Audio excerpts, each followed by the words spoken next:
Petites informations pratiques. C'est une après-midi non-stop, donc il n'y aura pas de pause jusqu'à 17h. Donc si jamais vous devez sortir plus tôt, sachez qu'il y a une porte à ma gauche, au milieu de l'amphi, où vous pouvez du coup rejoindre les toilettes ou sortir de l'université. Première info pratique. Deuxième, on a remarqué qu'il y avait plus de participants que de signatures dans les émargements. Donc si jamais certains d'entre vous ont omis de passer par les émargements, en sortant, faites-le. On compte sur vous, surtout si vous voulez une attestation de formation. Voilà, pas de signature, pas d'attestation. Donc voilà, non, pour la blague, voilà, vraiment c'est important que vous signiez, puisque du coup c'est une journée de formation, et pour ceux qui veulent prendre en charge par leur OPCO, il doit y avoir la preuve de l'émargement. C'est la partie technique. Et cet après-midi, en 2 temps, on va aborder la question de la curatelle renforcée, ce mandat paradoxal entre capacité, prise de risque et aménagement. Donc ça va poursuivre ce matin, déjà des échanges autour de la curatelle renforcée. Et puis on terminera sur la fameuse question de l'intérêt et de la volonté de la personne en ouverture, et on aura Madame Caron d'Église pour les perspectives et la clôture de cette journée. Donc, tous les intervenants de la table sur la curatelle renforcée sont presque là.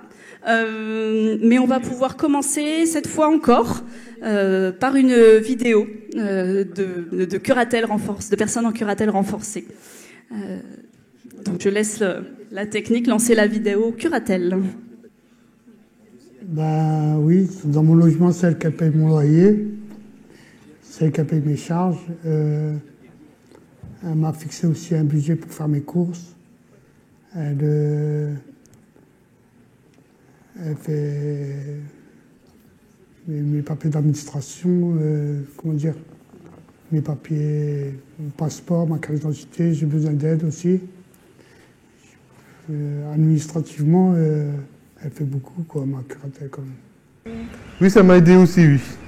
Quand j'ai déménagé de ma Camarole à Croix, ma curatelle a fait les démarches, tout ça, et moi j'ai fait ma démarche moi-même de mon côté pour avoir une APL. Et j'ai fait moi-même la démarche moi-même auprès de l'assistance sociale à mon EZ. J'ai fait moi-même la démarche. Au départ, ça a été compliqué pour moi de ne plus pouvoir avoir mes comptes sur Internet. Parce que quand on a une carte bleue et un chéquier, forcément, on fait des dépenses. Qui dit faire des dépenses, forcément, l'argent qu'on a sur la carte diminue. Donc quand on ne peut pas avoir de compte sur Internet, quand la banque n'a pas le droit de nous donner un relevé, comment savoir ce qui nous reste sur le compte? Donc j'ai dû m'y adapter. J'ai trouvé, moi, le moyen de me faire un tableau où je marque combien j'ai au début et toutes les dépenses au fur et à mesure. Donc ça m'évite d'aller à la banque sans cesse pour voir combien il m'en reste, parce que à la banque, le seul moyen que j'ai pour voir combien il me reste sur mon compte, c'est de prendre des petits tickets, des historiques qu'on peut voir, parce que jusque-là, la banque n'avait même pas le droit de me donner un relevé. Bon, après, depuis, je me suis battue. Je suis allée au tribunal pour faire le renouvellement, parce que tous les 5 ans, on doit refaire le renouvellement. Moi, pour changer, j'ai vraiment besoin d'arrêter la curatelle, parce que quand je vois mon cahier de compte, je vois que je peux gérer moi-même, en fait. D'abord, je dois prendre rendez-vous avec ma curatelle pour parler si je peux arrêter la curatelle. Et si ma curatelle me dit oui, là, après, on va prendre un rendez-vous avec la juge pour que j'arrête la curatelle.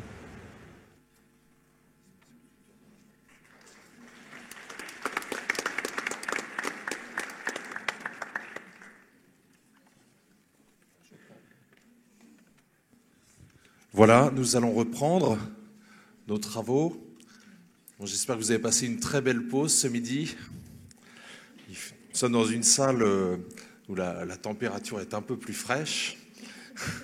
Et nous avons un thème passionnant, la curatelle renforcée.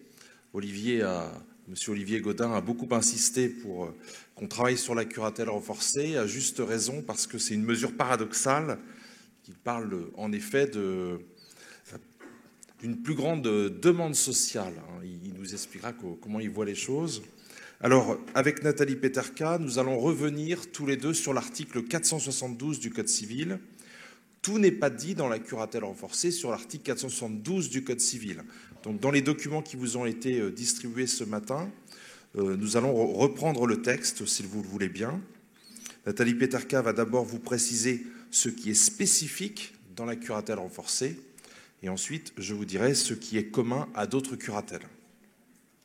Merci Gilles. La curatelle renforcée est sans doute l'un des modèles d'individualisation de la mesure de protection. Cette variété de curatelle n'est pas nouvelle, loin de là, puisqu'elle a été introduite dans le Code civil par la loi du 3 janvier 1968. Et la réforme du 5 mars 2007 l'a reconduite à l'article 472. Alors l'article 472 qui vient, c'est une lapalissade, mais juste après l'article 471 qui a été évoqué ce matin, article 471 qui traite, lui, de la curatelle aménagée. Alors, il faut rappeler que l'aménagement de la curatelle peut être double. Il peut consister soit en un élargissement de la curatelle à certains actes d'administration, et alors ces actes sont soumis à l'assistance du curateur, soit en un allègement de la curatelle pour certains actes de disposition, et alors ces actes peuvent être faits par le curatellaire seul, sans l'assistance du curateur. Donc, l'individualisation de la curatelle passe à l'article 471 par la distinction des actes d'administration et de disposition. Tout autre est l'individualisation de la curatelle dans le cadre de la curatelle renforcée. La curatelle renforcée s'affranchit de la distinction traditionnelle des actes pour privilégier un autre critère. Et c'est ce qui résulte très nettement de l'article 472 qui traite de cette variété de curatelle. Alors, il faut relire le texte, au moins son premier alinéa. L'article 472, alinéa 1er, prévoit que le juge peut également, à tout moment, ordonner une curatelle renforcée. Dans ce cas, le curateur perçoit seul les revenus de la personne en curatelle sur un compte ouvert au nom de cette dernière. Il assure lui-même le règlement des dépenses auprès des tiers et dépose l'excédent sur un compte laissé à la disposition de l'intéressé ou verse entre ses mains. Donc il ne s'agit plus, en curatelle renforcée, de moduler l'étendue de l'assistance du curateur, mais d'injecter dans la curatelle une dose de représentation de la personne protégée. Et c'est ce qui fait toute la particularité de cette mesure de protection. Pour autant, la curatelle renforcée reste également soumise au droit commun de la curatelle et, au-delà, au droit commun des mesures de protection. Donc il faut distinguer, comme le disait Gilles à l'instant, ce que la curatelle renforcée a de particulier et ce qu'elle n'a pas de particulier. Alors, ce qu'elle a de particulier, d'abord.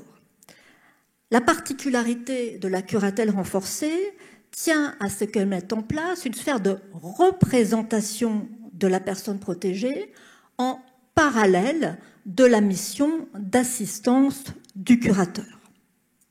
Cette sphère de représentation porte, selon l'article 472, sur la perception des revenus de la personne, le règlement de ses dépenses et, avec l'autorisation du juge, la conclusion d'un bail d'habitation au profit de la personne. L'étendue de la représentation prévue par la loi montre que cette mesure de protection est conçue comme une mesure de représentation de la personne pour la gestion de son budget, d'où la nécessité de faire un budget en curatelle renforcée.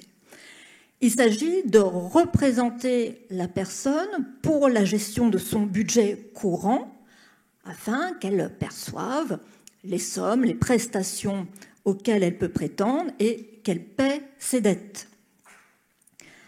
En revanche, il ne s'agit pas de représenter la personne pour les autres actes.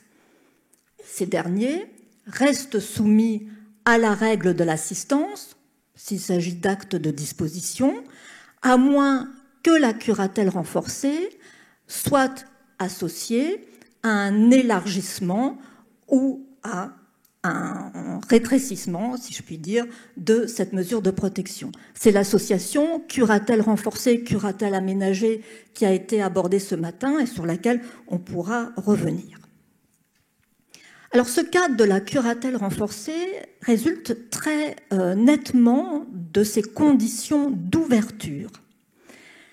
La Cour de cassation censure de manière constante, il y a encore un arrêt très récent sur le sujet, 18 mai dernier, elle censure de manière constante les juges du fond qui ouvrent une curatelle renforcée sans avoir recherché si la personne était apte ou non à percevoir ses revenus et à en faire une utilisation normale.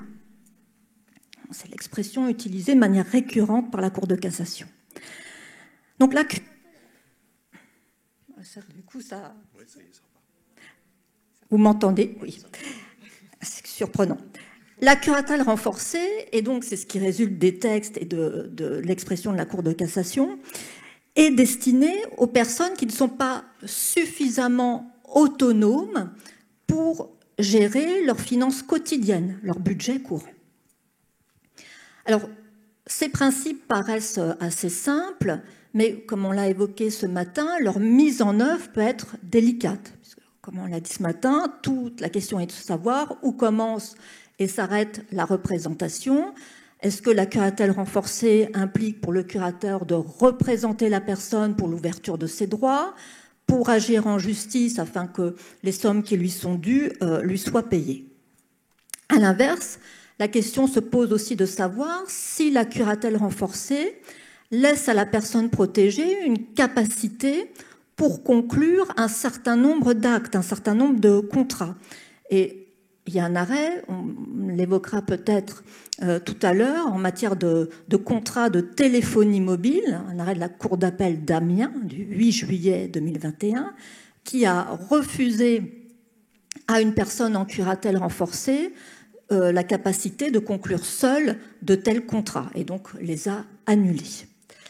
Alors, c'est une solution qui est critiquable. Elle est critiquable d'un double point de vue. Tout d'abord parce que la conclusion de tels contrats peut s'analyser comme un acte d'administration, donc que la personne en curatelle renforcée peut faire seule, sous réserve d'un élargissement de cette mesure.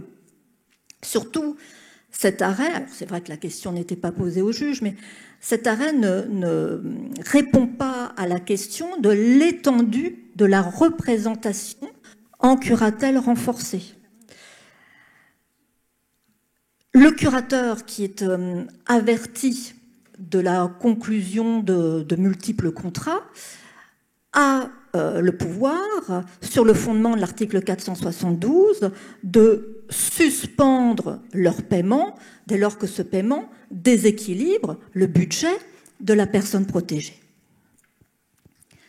Alors cette question fait toucher du doigt une autre question qui est celle de la responsabilité du curateur. La responsabilité qui, ici, ne sera peut-être pas partagée, contrairement à ce qu'on a évoqué ce matin. Le texte en la matière est l'article 421 du Code civil.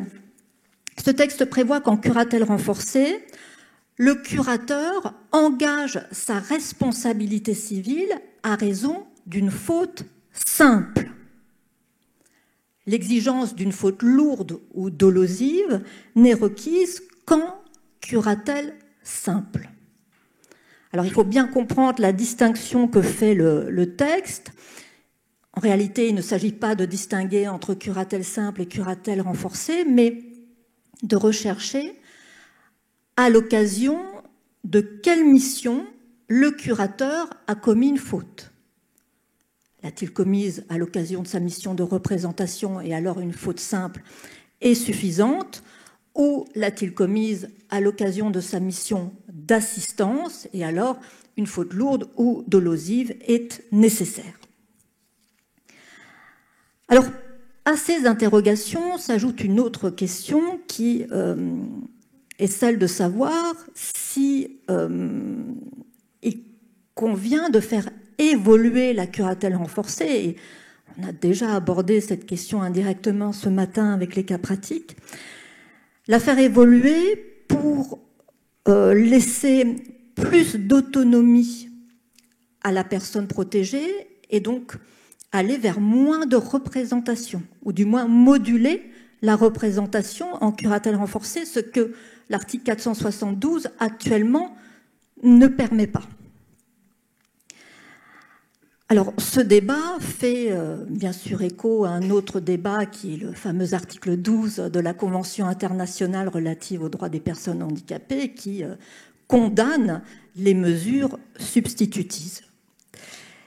Une solution peut être trouvée, et ça a aussi été déjà évoqué, par la mise en place d'un allègement de la curatelle renforcée, c'est-à-dire l'association curatelle renforcée, curatelle aménagée, mais pour l'instant, on est enfermé dans les limites, dans le cadre posé par les articles 471 et 472, donc un cadre qui permet quand même pas mal de combinaisons et d'adapter la mesure à la marge d'autonomie de la personne, mais qui ne permet pas toutes les combinaisons. Et voilà, peut-être faudrait-il revoir les textes, au moins sur ce sujet. Mais je passe immédiatement la parole à Gilles pour nous exposer ce que la curatelle renforcée n'a pas de particulier. Merci beaucoup Nathalie pour ces propos très éclairants. Merci aussi d'être venue nous voir pour attirer notre attention sur tel ou tel point où vous ne nous avez pas trouvé forcément très clair. Et alors, voilà ce que je disais ce matin sur la question du budget en curatelle renforcée. Je disais que dans la pratique, vous en faites un, c'est très bien. Dans la législation, c'est pas forcément très clair qu'il faille en faire un. Hein, mais évidemment qu'il faut en faire un.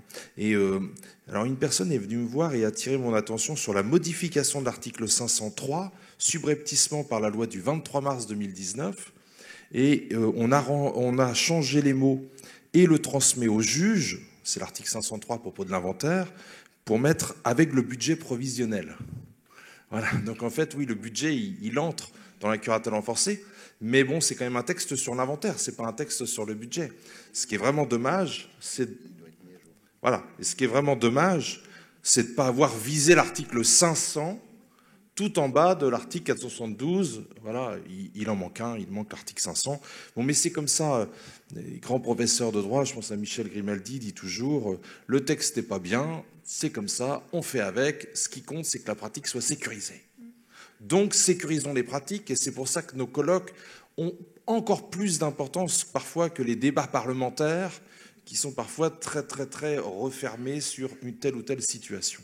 Au moins, on peut balayer avec vous, qui avez une grande expérience, un plus grand nombre de mesures plutôt que de se focaliser sur tel ou tel point. Alors, la curatelle renforcée n'est pas toujours spécifique. La curatelle renforcée, c'est parfois une simple curatelle. C'est pour passer les contrats, les actes d'administration, les actes de disposition. Vous avez un îlot de curatelle renforcée, ça a été dit, un îlot de représentation dans la curatelle simple, dans la curatelle renforcée, mais on n'a pas visé les actes d'administration, les actes de disposition.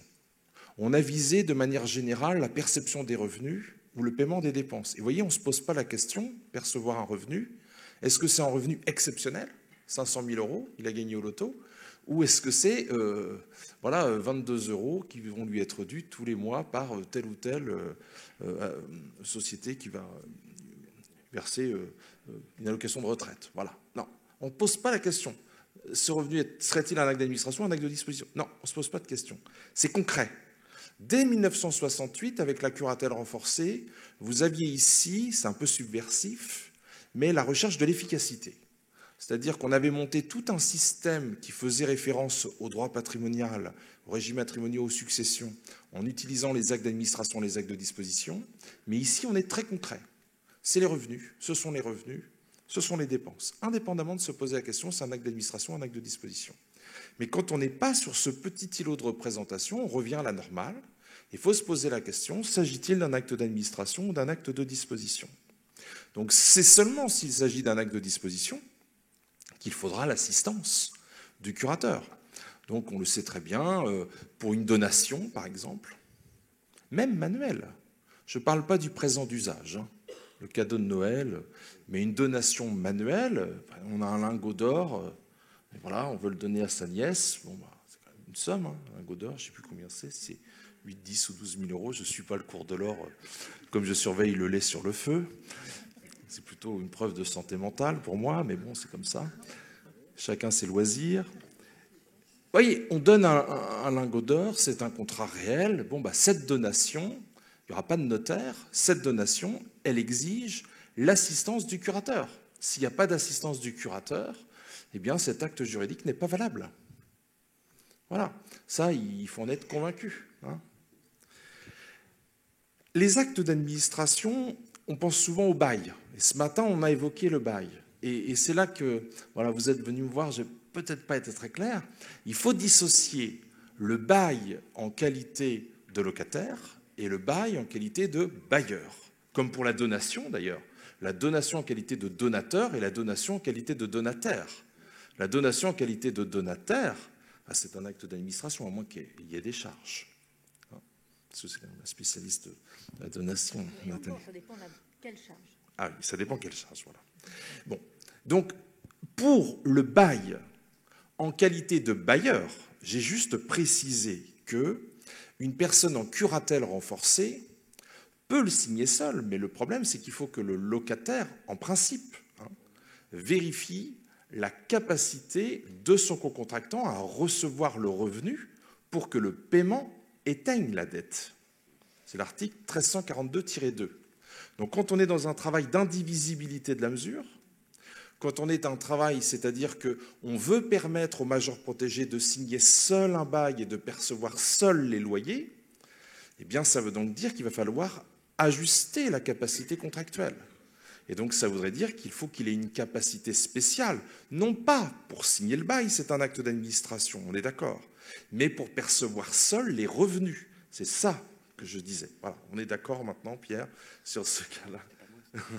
Si, il faut dire que c'est toi. Donc voilà, il faut que ça soit bien clair. C'est pas si clair toujours dans les décisions des juges, mais en tout cas, voilà, c'est un point un peu particulier. Vous pourriez me dire, c'est la même chose peut-être pour d'autres actes d'administration. Je pense au contrat d'entreprise, le major protégé qui fait venir un artisan, par exemple, pour faire sa douche, sa salle de bain. Il peut passer seul ce petit contrat d'entreprise, hein, si par rapport à son budget, ça rentre dedans. Voilà, c'est un acte d'administration, le contrat d'entreprise. Voilà, c'est un acte d'entreprise. Après, le problème, c'est qui va devoir payer la dette. Et voilà, et donc c'est là que si ça ne rentre pas dans son budget, donc vous êtes bien à chaque fois sur une dissociation de la conclusion du contrat et du paiement de la dépense. Donc c'est pour ça que quand on croit que c'est une curatelle renforcée, on se dit, bon, bah voilà, il y a de la représentation qui est possible. Oui, mais elle commence où la représentation? Elle s'arrête où? Bah, c'est un vrai travail de construire une autonomie. Et c'est pour ça que c'est une mesure qui est assez compliquée finalement, parce qu'il faut vraiment bien s'entendre, il faut vraiment se faire confiance pour éviter d'aller au désaccord et aller chercher le juge sur le fondement de l'article 469 pour départager. On va éviter vraiment cela, on va peut-être le faire quelquefois sur quelques mesures assez complexes, mais on sent bien que si on y va une fois, deux fois, trois fois, c'est que la curatelle renforcée n'est plus adaptée, ni même la curatelle simple n'est plus adaptée. Voilà. Donc on en viendra tout à l'heure avec des choix très pratiques. Donc je pense que sur ce qu'il y a de non spécifique dans la curatelle renforcée par rapport aux actes d'administration et aux actes de disposition, c'est clair. Voilà. Envie de vous dire, levez la main maintenant, taisez-vous à jamais. Non, ça va, personne ne dort. Bon. Alors maintenant, elle n'a rien de spécifique dans la protection de la personne. Et c'est vrai qu'au début, on se posait la question, mais parce qu'on avait vu des jugements comme ça, la curatelle renforcée au bien et à la personne. Bon, ça ne veut rien dire, la curatelle renforcée en matière de protection de la personne. Ça ne veut rien dire si on définit la curatelle renforcée au sens de l'article 472 du Code civil. Mais si on regarde le mot renforcé dans curatelle au regard de la protection de la personne, on regarde l'article 459 alinéa 2. Et là, on découvre que le juge peut, au regard du certificat médical circonstancié, donner au curateur une mission d'assistance. Donc on aurait deux types de curatelle à la personne, avec ou sans assistance. Et donc du coup, on pourrait presque dire, tiens, ça a du sens, donc la curatelle renforcée à la personne. Mais il faut juste dire, voilà, curatelle renforcée au bien, au sens de l'article 472, et curatelle renforcée à la personne, au sens de l'article 459, alinéa 2. Étant entendu que c'est pas du tout la même technique, vous avez compris. La curatelle renforcée, dans le monde des biens, on autorise de la représentation. La curatelle renforcée, dans le monde de la protection de la personne, c'est de l'assistance, sinon c'est de l'autonomie. Et c'est de l'assistance seulement si c'est nécessaire. Car si la personne peut consentir seule, on ne vient pas. Bon, c'est parfait, vous avez tous déjà assimilé l'ordonnance du 11 mars 2020. Hein, tu es ravi. Voilà. Il ne manque plus que tout le corps médical. Voilà, alors sur ces précisions qui sont faites, on va pouvoir rentrer dans des situations totalement iconoclastes. J'ai passé de vrais bons moments avec vous dans la préparation, notamment avec vous, Ambroise. J'ai bien aimé cette réflexion quand vous avez dit « Je ne vois pas des mesures, je ne vois pas des étiquettes juridiques sur des mesures, je vois des personnes et je fais un travail avec elles. » Voilà, on voit bien que l'individualisation, c'est vraiment un défi, hein, ça se prépare aussi comme cela. Alors on va commencer avec vous. Je vous laisse vous présenter et puis je peux vous laisser mon micro. C'est bon. Voilà, je m'appelle Ambroise Gournay, donc je suis mandataire judiciaire à la protection des majeurs en libéral. Je suis agréé donc sur le tribunal judiciaire de Boulogne-sur-Mer. Voilà, je suis sur Vimereux. Les anciens qui me connaissent, les fans. Voilà, donc je présente un petit cas pratique. Du coup, voilà, on en a tous dans nos valises. Tout le monde pourrait le faire. Mais voilà, c'est un petit cas pratique qui est sur le thème la curatelle renforcée, un mandat paradoxal entre capacité, prise de risque et aménagement. Voilà, c'est l'exemple un petit peu d'un petit accompagnement qu'on peut rencontrer. Donc en fait, il s'agit dans le cas présent d'une personne que je vais nommer Sophie, hein, qui a 23 ans. Elle est en curatelle renforcée. Alors sa situation, son altération, on va dire, c'est un handicap mental et corporel léger, avec une dyspraxie, influençabilité, puis une fragilité relationnelle et émotionnelle. Voilà, donc c'est une personne que j'ai vraiment appris à découvrir sur... Elle était chez sa mère lorsque je l'ai rencontrée au début sur Dèvres. Donc une mesure avec quand même pas mal de difficultés au départ, ou présentée comme telle, hein. Une curatelle du 17 novembre 2020. Donc cette jeune fille était jeune majeure, hein, chez sa maman, avec un profil psy qui ressortait d'hospitalisation, un tableau clinique en consolidation, pardon, mais voilà, il y avait des hospitalisations importantes. C'est une mesure qui avait été sollicitée par le service social de l'hôpital face à l'incapacité de gestion de mademoiselle. Alors les relations et cohabitation avec la mère étaient difficiles, avec un peu un épuisement de la mère qui travaillait, bon voilà. Et alors sur l'historique, donc cette jeune fille de Sophie avait connu une errance sociale et géographique préalable, avec des relations amoureuses chaotiques, une séparation assez violente, de nombreux déménagements entre Arras et puis Dèvres, où elle était venue de nouveau atterrir, s'établir. Un bébé qui a été placé très tôt à la naissance suite au non-respect du suivi de PMI et le suivi judiciaire. Hein, madame était repartie, elle allait et venait un peu, elle était repartie avec son partenaire et le bébé dans une chambre d'hôtel, alors que le couple n'avait plus le droit de se voir. Voilà. Après, dans le concret, madame, elle avait aussi une dyspraxie importante qui la gênait dans l'accomplissement des gestes de soins pour le bébé, ce qui avait motivé aussi le placement du nourrisson. Et du coup, avec ça, madame traversait une grosse révolte personnelle envers les services sociaux en général, hein, dû au placement de son enfant, et puis envers tout ce qui était travailleur social, expert ou encore curateur, hein, tel que je pouvais me présenter. Voilà. Donc les freins, les freins et puis les leviers. Alors les freins à la mesure, c'était une non-collaboration nette dès le début.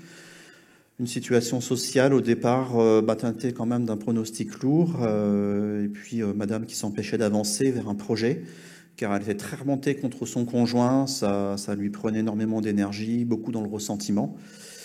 Et puis bon, elle maintenait quand même des liens amour-haine, on va dire, au téléphone. Donc de temps en temps, elle appelait encore son conjoint. Voilà, elle pouvait passer d'état émotionnel à un autre de façon très rapide. Voilà. Et puis l'enfant qui était placé en famille d'accueil, c'était un fort enjeu de combat aussi pour les parents, qui étaient respectivement représentés par leurs avocats lors des audiences au juge pour enfants. Voilà. Comme j'avais fait pas mal d'années de MJA-GBF aussi, mesures judiciaires d'accompagnement au budget familial, j'allais aux audiences avec le juge pour enfants et je crois que ça a aidé, ça a soulagé madame. Alors, quand je suis arrivé, madame, elle participait pas, elle avait des dettes, elle participait pas à la vie courante de sa mère, chez sa mère. Il y avait des crédits consommation, elle avait contracté des meubles dans son précédent logement. Et puis, il y avait un dossier Banque de France qui avait été préparé par le service social de l'hôpital. Et en fait, j'ai continué la chose pour le mettre en place. Madame, elle avait acheté aussi une voiture, une Mercedes classe A. Voilà, environ 7 000 € qu'elle réglait tous les mois, alors qu'elle n'avait pas le permis. Donc la voiture était sur le garage, sur le parking du garage. Et c'était pour elle aller travailler plus tard à Boulogne et puis véhiculer son enfant. Donc voilà, elle était vraiment dans des plans de projection qui la dépassaient un peu, on va dire. Je ne suis pas trop rentré dans l'histoire de la voiture. Et puis en même temps, madame, elle voulait prendre son appartement avec 2-3 chambres pour prendre son autonomie. Donc voilà, tous les projets se télescopaient un petit peu. Il y avait tout qui devait venir en même temps et surtout très vite. Une attente très forte. Madame était dispersée. Et puis il y avait quand même pas mal d'intervenants qui n'aidaient pas. La multiplicité des intervenants, ça la canalisait pas beaucoup, quoi. Il manquait. Voilà. Puis certainement aussi l'image un peu de l'homme qui était assez négative, et ça faisait frein au suivi au départ. Les droits de madame n'étaient pas tous ouverts. Ils avaient été commencés à être vus à l'hôpital avec la H, la CMU, la CSS, etc. Voilà. Donc, si je peux dire, sur le plan de l'individualisation du suivi, il y a eu d'abord une phase de connaissance mutuelle avec le curateur, avec moi-même. Et puis aussi, c'est essayer de se recentrer, madame, sur un interlocuteur unique et disponible. Voilà, c'est vrai qu'en tant que curateur, au début, les gens, ils ont vu beaucoup de monde, et ça permet quand même un élément un peu stable dans l'environnement de toutes ces têtes qui valsent un peu. Voilà, donc madame, elle a mon téléphone portable, comme elle peut m'appeler sur les heures ouvrables, ce qu'elle faisait fréquemment au début. Et puis ça facilitait la constitution d'un lien. Voilà, ça rassurait beaucoup. Le téléphone portable, il chauffe beaucoup, mais en même temps, on peut râler sur la question, est-ce qu'on donne son numéro ou pas? Est-ce qu'on a des créneaux horaires ou pas dans la semaine? Moi, je suis assez partie prenante de donner ma ligne. Les gens, ils ont ma carte avec ma ligne, même si je ne réponds pas parce que je ne suis pas dispo, je rappelle en fin d'après-midi ou le lendemain, et ça rassure les gens, et on traite énormément de choses au portable, et ça va beaucoup plus vite. Ça évite des visites, 3 visites sur 4, ça évite du temps, du déplacement, on peut résoudre beaucoup de choses. Voilà. Alors, il y a eu pas mal d'entretiens aussi au départ pour faire le tri, dégager les priorités avec madame, pour essayer de construire un projet réaliste. Donc, il y avait un petit peu des choses qu'elle devait abandonner ou laisser temporairement de côté. Donc ça demande un deuil de la part de la personne. C'est pas toujours évident. Voilà. Mais elle était très motivée. Ça, c'était un point positif. Elle était vraiment très motivée. Et en fait, je me rendais compte qu'elle suivait à la lettre les conseils. C'était pas seulement des paroles en l'air ou des conseils. Ils étaient vraiment très pris au sérieux. Voilà, donc j'accompagnais aussi madame avec les soignants auprès des services quand il y avait des concertations pour l'enfant placé, etc. Voilà, je connaissais bien les intervenants aussi de mon secteur, de la protection de l'enfance, etc. Donc ça a aidé aussi, parce que madame était très remontée contre les services de placement. Donc voilà, essayer de lui faire comprendre un petit peu comment ça fonctionnait, qu'est-ce qu'elle pouvait tous les rouages du secteur, en fin de compte, de la protection de l'enfance. Constitution d'un budget, bien sûr. Et puis voilà, je pense aussi que l'expertise qu'on a, le côté rassurant qu'on peut développer, la disponibilité, la souplesse du libéral aussi dans le cas de contraintes d'intervention, ça apporte indéniablement un plus. À un tel point que, en fait, assez rapidement, d'importants progrès quand même ont été réalisés par madame, par elle-même, visibles. Voilà, elle avait un sérieux dans les soins, elle a retrouvé un travail d'elle-même, en fait, directement avec le Covid, elle était salariée sur des plateformes qui prenaient les rendez-vous, donc elle faisait ça très sérieusement, je la voyais faire parfois, et donc elle prenait tous les appels, elle faisait les rendez-vous, enfin au téléphone, elle parlait comme très très bien, donc ça passait très très bien au niveau du contact. Et c'était un emploi qui correspondait tout à fait à madame. Elle était à l'aise en conversation.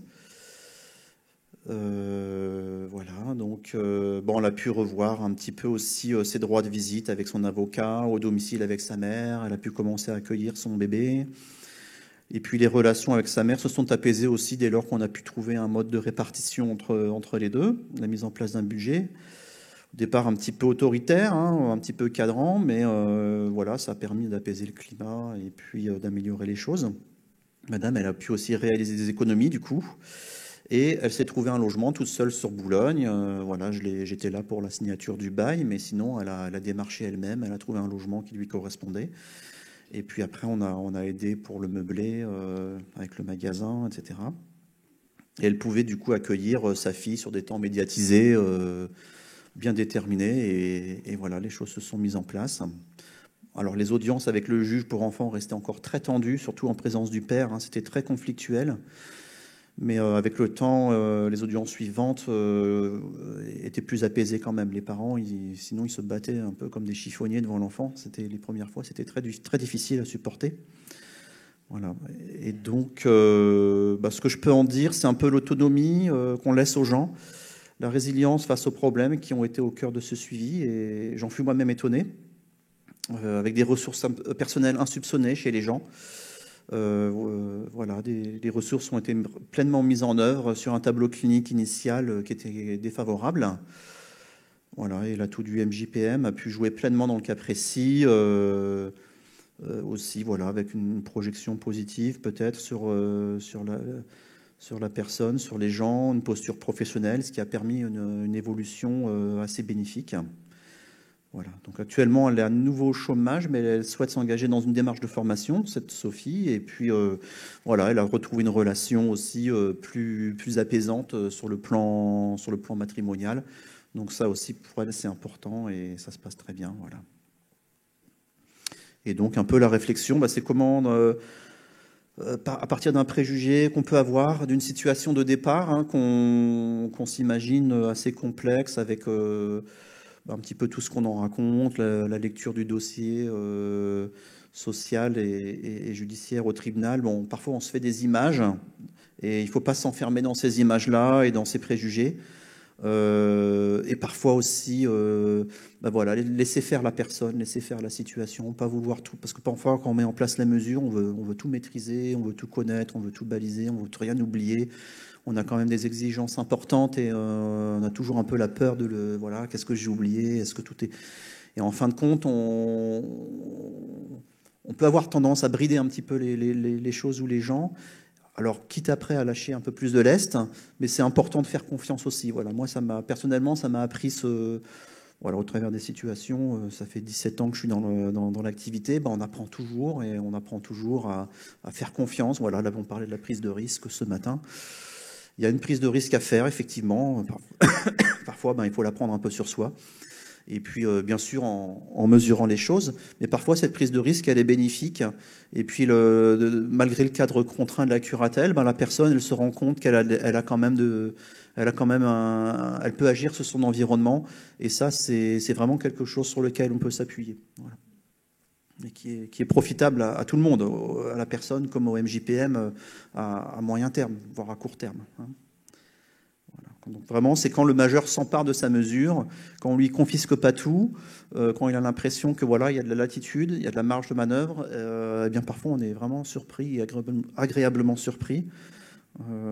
Voilà. Donc on reste un œil extérieur, hein, comme je dis souvent. On aide la personne parfois à faire un peu le tri, à se concentrer, mais à se rendre compte aussi de ses forces et de ses atouts. Donc ça, c'est important.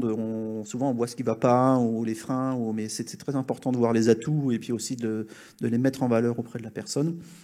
Et ça contribue beaucoup à résoudre les choses. Merci, Monsieur Gournay. Merci à vous.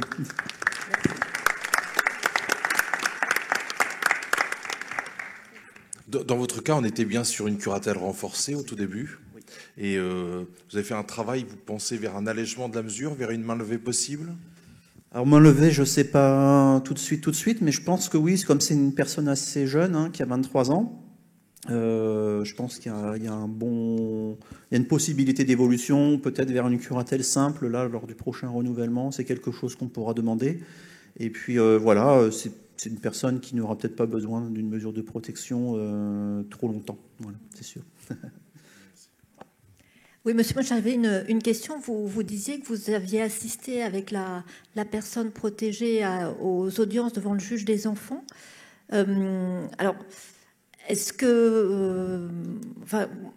sur quel fondement vous l'avez accompagné parce que, moi je trouve ça très bien, mais je dis le fond de ma pensée, évidemment, moi je pense immédiatement à l'article 458, donc aux actes éminemment personnels, mais je ne dirais pas que vous étiez hors du mandat, parce que l'article 458 c'est la marge d'autonomie irréductible de la personne, mais ça ne veut pas dire pour autant qu'on l'abandonne.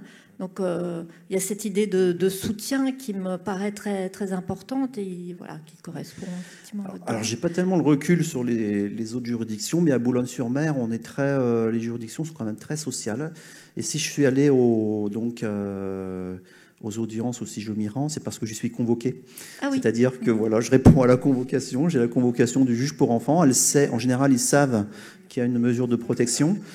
Et effectivement, lors du suivi avec la personne, lors de l'établissement du budget, de sa vie, etc., on a en l'idée qu'il y a un logement équipé avec des affaires pour enfants, qu'il y a cette possibilité de mettre en place des conditions matérielles qui vont permettre l'accueil de l'enfant éventuellement. Donc tout ça, on le travaille et voilà, on travaille fortement en lien avec les différentes juridictions. Ils sont assez en contact. Et nous, les mandataires judiciaires, ouais, on est souvent aussi... Bon, parce que c'est vrai, c'est des actes strictement personnels, hein, l'éducation d'une mère envers son enfant, etc. Donc moi, j'interfère pas dans le placement, etc. Mais parfois, on est aussi interrogé en disant, voilà, est-ce qu'à la maison, toutes les choses sont prévues pour, etc. Est-ce que, selon vous, les conditions matérielles sont réunies? Et là, on peut y répondre et on peut essayer de faire avancer aussi la personne protégée dans ce bien-être-là, de pouvoir retrouver son enfant, ou du moins contribuer, quoi.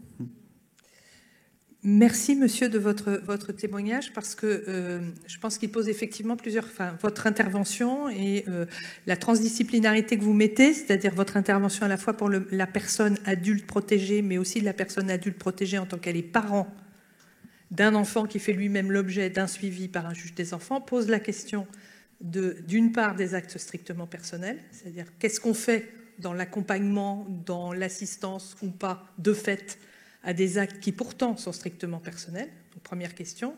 Et deuxième question, ça renvoie à une question qui a été posée ce matin, où s'arrêtent les missions du mandataire? Parce qu'on le voit bien, on tourne autour de cela. C'est-à-dire qu'il y a des moments où le mandataire va très loin faute d'autres solutions. Et quelquefois dans des missions qui ne sont pas les siennes, et ça peut comporter un certain nombre de dangers, c'est la question qui a été posée par la présidente de la Fédération des mandataires judiciaires indépendants ce matin. Et puis il y a aussi la nécessité tout de même de pouvoir utiliser l'article 457-1, qui est la fourniture d'informations au majeur pour qu'il puisse lui-même prendre un certain nombre de décisions et il puisse lui-même participer directement, éventuellement, à d'autres d'autres accompagnements ou d'autres décisions prises par d'autres juges. Et de ce point de vue, moi, je trouve très bien que vous puissiez intervenir quand c'est possible, par le biais d'une convocation par le juge des enfants, lequel juge des enfants, j'imagine, est en lien avec les juges des tutelles, est en lien, quand il le sait, puisque normalement, il peut y avoir un partage d'informations, comme il peut y avoir un partage d'informations avec le juge aux affaires familiales, et comme il peut y avoir un partage d'informations avec les parquets. Donc je pense que là, on est vraiment sur une question centrale. Que doit faire le mandataire judiciaire sur les actes strictement personnels? Que doit faire le mandataire judiciaire lorsque la personne protégée est elle-même un parent? Et tout à l'heure, à la pause, m'a été posée la question de savoir comment le mandataire judiciaire doit-il intervenir ou ne pas intervenir lorsque les enfants d'une personne protégée détiennent des comptes dans un établissement bancaire. Quid? Est-ce que les parents qui ne peuvent pas, ou l'un des parents qui ne peut pas gérer l'argent de son enfant, peut aller faire des retraits au guichet d'une banque sur un compte détenu par un enfant mineur? Voilà, je livre la question parce qu'on voit bien que dès qu'on parle d'individualisation, on rentre dans l'intimité de la vie de la personne, donc on rentre dans ce que sont les actes strictement personnels, mais au-delà des actes, il y a effectivement la personne et la vie de la personne. Donc comment, où mettons les limites et comment? J'apporte pas de réponse, mais j'apporte en tout cas encore des questionnements. Bon, nous ne manquerons pas de nous poser d'autres questions encore après l'exposé du cas de Pierre Boutier. Pierre, c'est à toi. Merci beaucoup, Gilles. Donc, Pierre Boutier, mandataire à titre individuel depuis 2 ans, après 20 ans de service. Bons et loyaux, on verra plus tard. L'autopsie le dira peut-être. À côté de ça, j'ai une activité à mi-temps de formateur dans les CNC, en formation continue et à l'université. Et bon, je fais un peu de recherche quand il me reste du temps, toujours sur le champ des vulnérabilités, capacités, parce que je suis un passionné de toutes ces questions. Mais là, on me demande, et c'est passionnant, de rendre compte d'une de mes expériences de terrain et non pas de mes réflexions d'enseignant. Donc, c'est justement intéressant pour moi de revenir dans la sueur du terrain. Et donc, je voulais aborder l'individualisation et la nécessité d'une curatelle renforcée dans un contexte très conflictuel et toxique, et plaider que ça n'est pas parce que l'ambiance est de ce type-là qu'une curatelle renforcée n'est pas essentielle, productive, et pourtant, elle est inconfortable pour le mandataire. Alors, pour la personne protégée, n'en parlons pas, puisque c'est quand même elle qui subit sa propre situation, et une mesure sans doute nécessaire, mais qu'elle subit quand même. Alors, Monsieur Lebec est un homme de 39 ans, donc en curatelle renforcée, puisque c'est nos réflexions avec Gilles qu'on arrive peu à peu à virer le terme sous curatelle renforcée. Il est instruit, il n'a aucune déficience, il comprend tout très bien, sauf un petit détail, la nécessité de satisfaire à ses obligations contractuelles, légales. Il travaille, il est employé de la logistique, au SMIC. Elle est où l'altération? Je crois qu'on peut le ranger dans un sens très large, dans la catégorie borderline. Donc, un problème avec la limite, la règle, le manque, etc. Donc, il n'est pas dans l'opposition à la mesure, puisqu'il en est à l'origine, et il ne se prive jamais de me le rappeler, puisque je l'ai demandé, je dois en attendre ce que j'en veux. Mais par contre, ce qui est très intéressant, je trouve, c'est qu'il est dans l'opposition aux effets de la mesure. Elle est violente sur le plan de l'exercice, elle est violente au niveau des affects qui sont ressentis, et le dialogue s'avère très vite impossible. Dans cette situation, on est loin des idéaux d'un accompagnement tout à fait sympathique et qui se révèle sur le terrain, mais ce terme reste quand même dénué de sens et de substance tant qu'on ne le contextualise pas et qu'on ne le rapporte pas à un contexte d'exercice. Et on est loin de ces idéaux et on perçoit comment se révèlent les effets de la mesure qui sont tout à fait exorbitants du droit commun, qui sont très importants et qu'il ne faut jamais qu'on cache sous le tapis. La contrainte judiciaire, l'intrusion légale dans la vie privée et la mise en œuvre par représentation de la gestion et donc satisfaire aux droits et aux obligations. Monsieur Lebec en ressent très vite ses effets et ça va lui être intolérable. La curatelle est prononcée en septembre 2021. Il sort d'un plan de surendettement. L'effacement total de ses dettes est prononcé 2 mois avant, en juillet. Et depuis l'effacement, il ne paye pas plus, ni son loyer, ni ses dettes de pension alimentaire, ni sa pension alimentaire, ni l'impôt sur le revenu, ni les taxes d'habitation. Et je m'en aperçois assez vite, la banque est très longue, c'est une banque un peu exotique avec laquelle on n'a pas l'habitude de travailler, et je n'aurai la main sur les comptes qu'en décembre. Et donc, pendant ce laps de temps, j'ai essentiellement le relationnel pour moi. Donc, monsieur accepte de partager ses accès banque en ligne avec ma promesse de ne pas y toucher tant que je n'ai pas la main effective. On trace le budget, ça me permet de tracer le budget, il paye le loyer, ses impôts, la pension alimentaire, et je vais vite m'en apercevoir.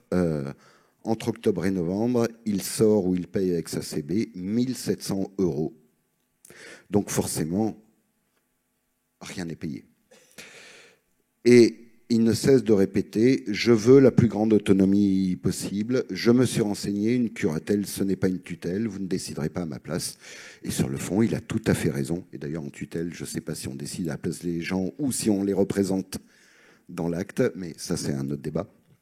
Donc, banco, ça veut dire quoi? Ça veut dire une vie la plus normale et responsabilisée possible, avec le curateur qui applique strictement son mandat dans l'ombre, invisibiliser la mesure, c'est-à-dire qu'elle soit portée le moins possible à connaissance des tiers pour le moins l'entraver dans sa vie sociale et civile, et donc mesurer les points de sécurisation que peut procurer la curatelle renforcée, et laisser pour le reste son autonomie prospérer, y compris celle de mal faire. Donc différents dispositifs qu'on connaît, l'accès banque en ligne, alors en consultation seulement, en tout cas sur le compte de gestion évidemment, une carte de paiement à interrogation de solde, le partage entre nous de l'accès au compte en ligne de téléphonie, d'assurance, donc pas d'information mesure, qui de toute façon, 2 fois sur 3, notre courrier n'est pas lu, ne donne rien. Donc à la limite, ce qu'on me demande, c'est de payer les factures, ben, je les paye par l'accès au compte en ligne, point barre. Et avec l'employeur, par exemple, on discute de tous les deux, la personne ressource qui pourra faire passer son RIB sans que ça soit ébruité dans son entreprise.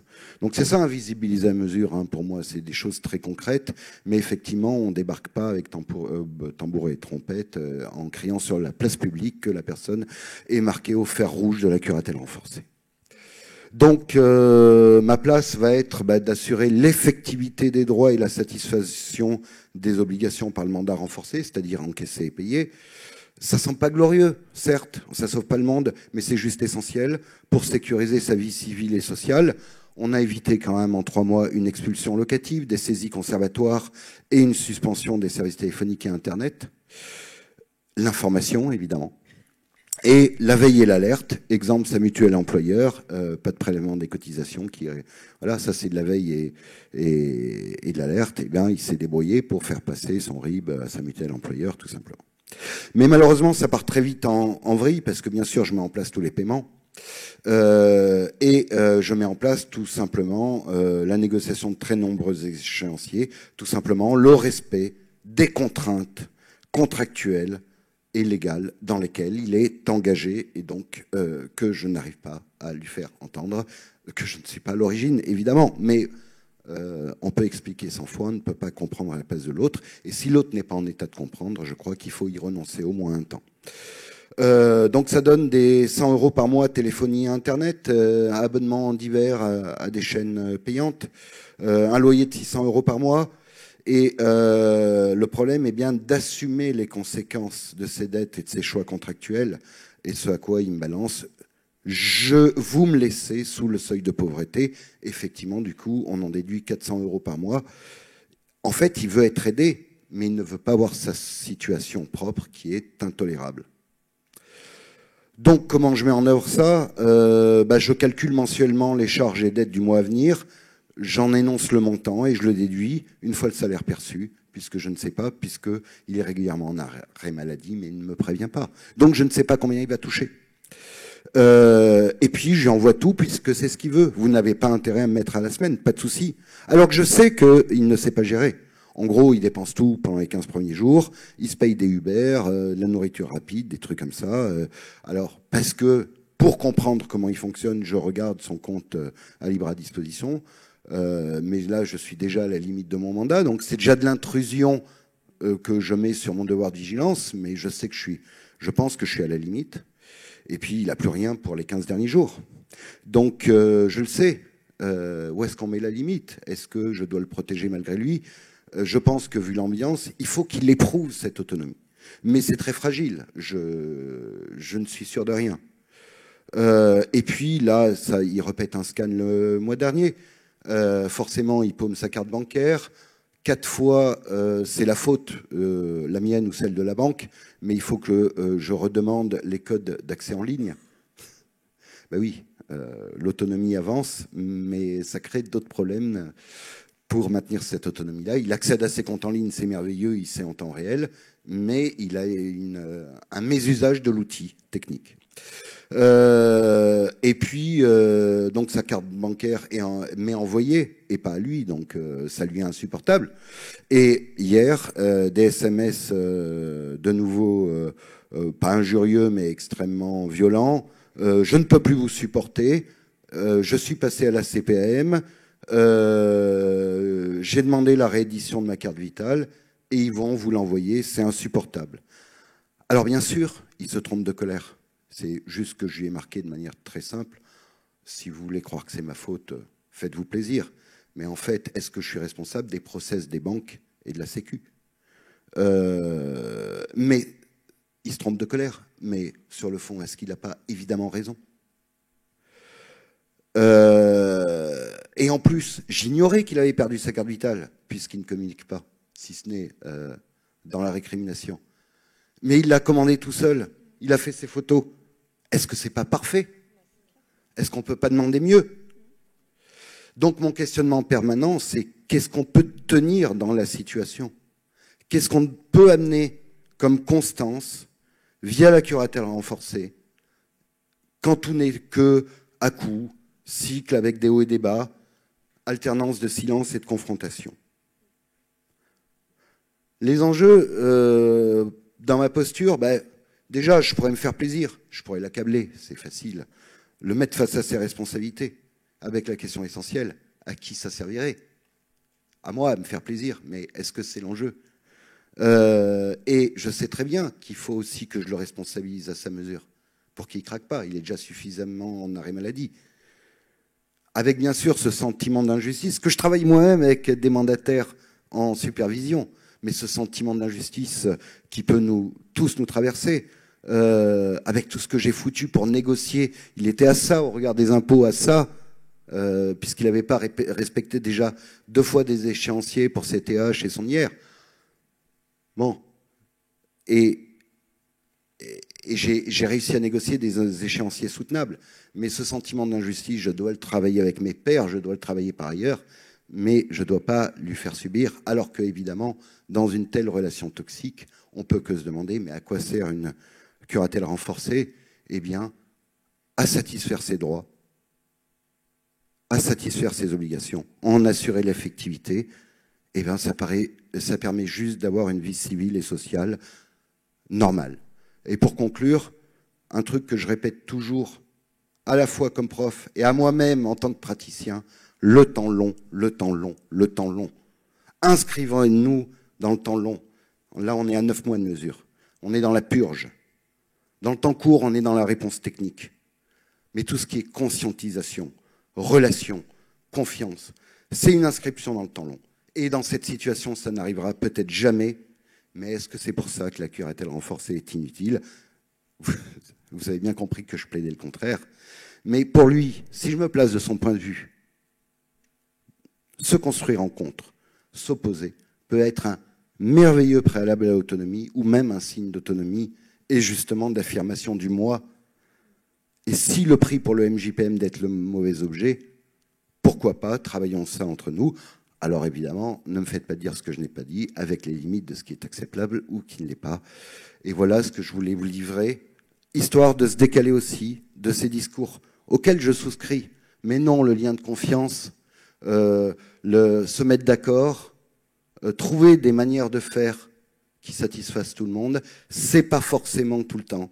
Il faut aussi s'extraire de cette vision médico-sociale de la volonté. On est dans une mesure judiciaire et ça peut avoir des effets, et des effets bénéfiques, quand bien même on n'est pas dans cette relation un petit peu idyllique vue par les textes, de confiance, d'accord et d'accompagnement au sens le plus mou du terme. Je vous remercie.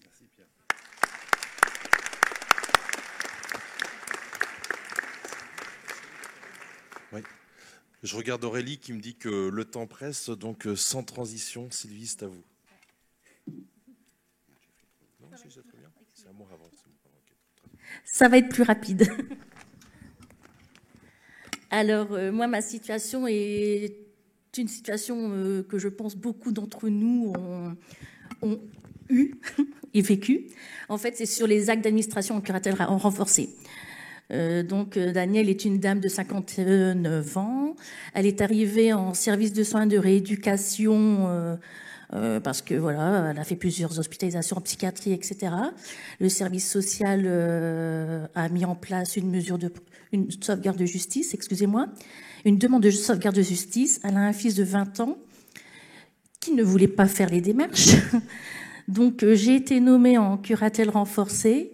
Il faut savoir qu'entre-temps, durant cette hospitalisation qui a duré 1 an, le bailleur pour lequel elle ne payait plus le loyer a résilié le bail. Le fils a vidé le logement.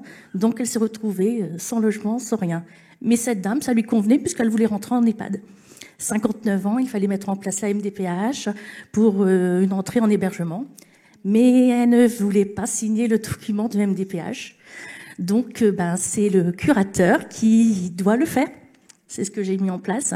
Mais ça a été, durant toute la mesure, on va dire, récurrente. C'était pour tous les actes, que ce soit la carte d'identité. Elle ne veut pas faire la photo. Elle n'a pas voulu se déplacer malgré mes sollicitations. Elle restait dans sa chambre, ne bougeait pas. Voilà, non, je suis bien comme ça, laissez-moi tranquille. Et donc voilà, notre difficulté de terrain, c'est la limite. Que doit-on faire? Mais on fait, même si on ne doit pas le faire.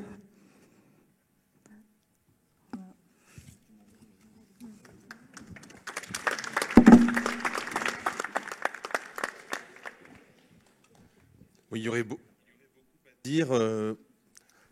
Si on avait encore beaucoup de temps, on parlerait des actes conservatoires. Je parlais avec Nathalie, ça serait bien qu'on parle des actes conservatoires. Il y a une sorte de gestion concurrente. Finalement, c'est aux plus diligents de les faire, hein, puisque même les tiers, me semble-t-il, peuvent le faire sur le fondement de la gestion d'affaires. Voilà. Compte tenu du temps, quelques réactions peut-être. Tu n'as pas pris la parole, Olivier, tu veux la prendre? Non? Dans la salle, une question ou deux avant un dessin?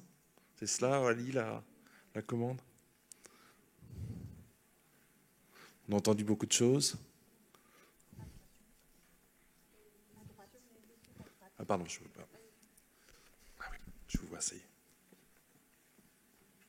Pardon.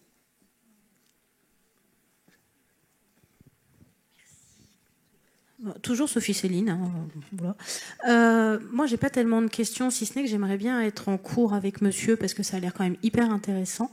Je voudrais juste rebondir par rapport au visionnage qu'on a eu tout à l'heure, où la jeune femme disait qu'elle ne pouvait pas avoir accès à son espace bancaire et qu'elle ne pouvait pas avoir ses relevés de compte.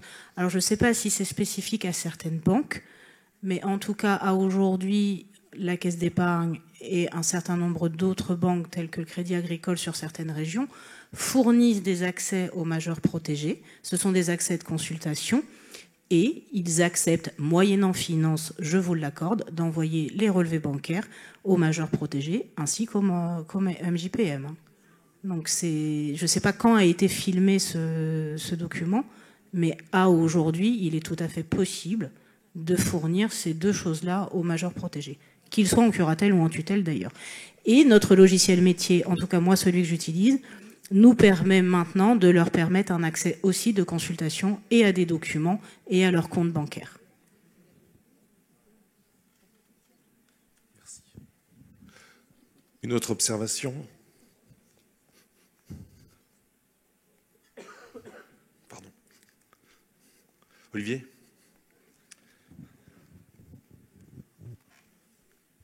Merci beaucoup. Moi, ce qui m'a fait un peu réagir là, dans les trois situations qui viennent de nous être évoquées, c'est qu'on voit bien que cette curatelle dite renforcée, qui n'est donc une curatelle simple, sur lequel on vient rajouter une sorte de Lego de renforcement, donc de représentation, on voit bien qu'elle est assortie d'une sorte d'exigence d'attente sociale qui va bien au-delà de ce qui est attendu du curateur dans une curatelle dite simple.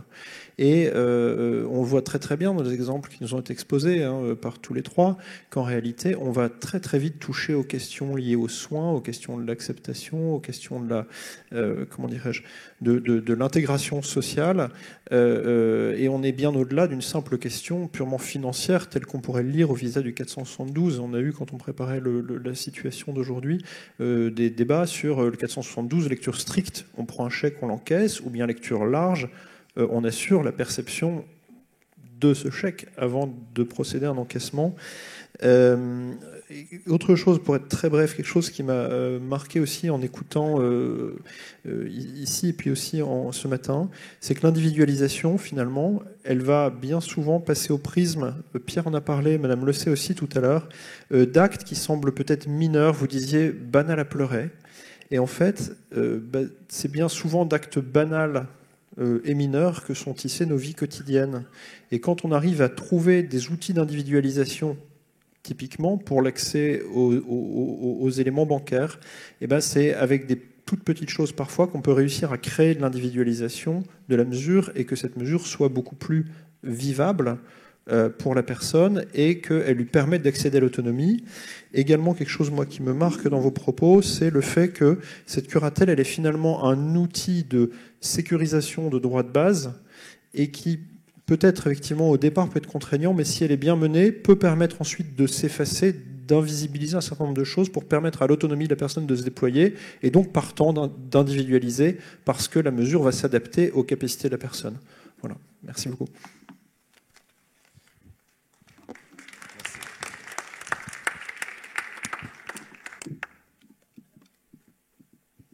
Je vais répondre à la vidéo, elle a été filmée il y a 2 semaines.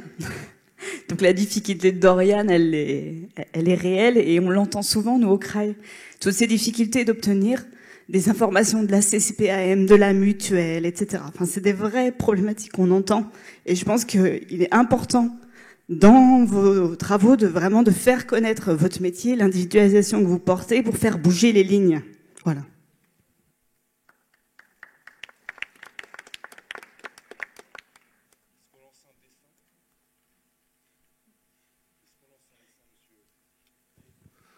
Allô ? Oui, ça y est, on vous entend. Alors oui, j'ai 3 dessins. J'en ai un premier sur cette question du droit à l'autonomie. Ça me fait marrer, ça.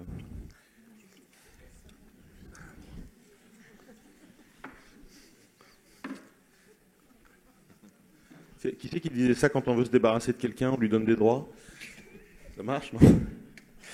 Qu'est-ce que j'ai d'autre?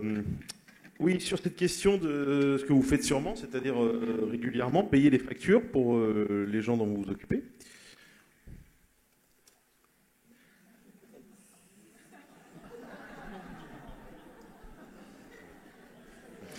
Voilà, petit truc d'actu.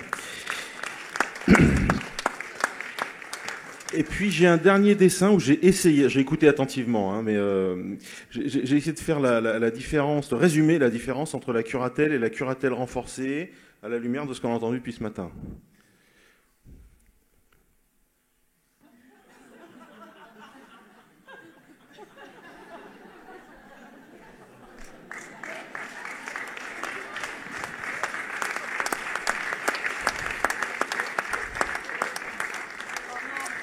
Voilà, c'est tout pour le moment. Merci. Merci. Alors, nous allons changer de table ronde. Inviter ceux qui sont... Merci beaucoup, Ambroise. Vous pouvez rester si vous voulez rebondir.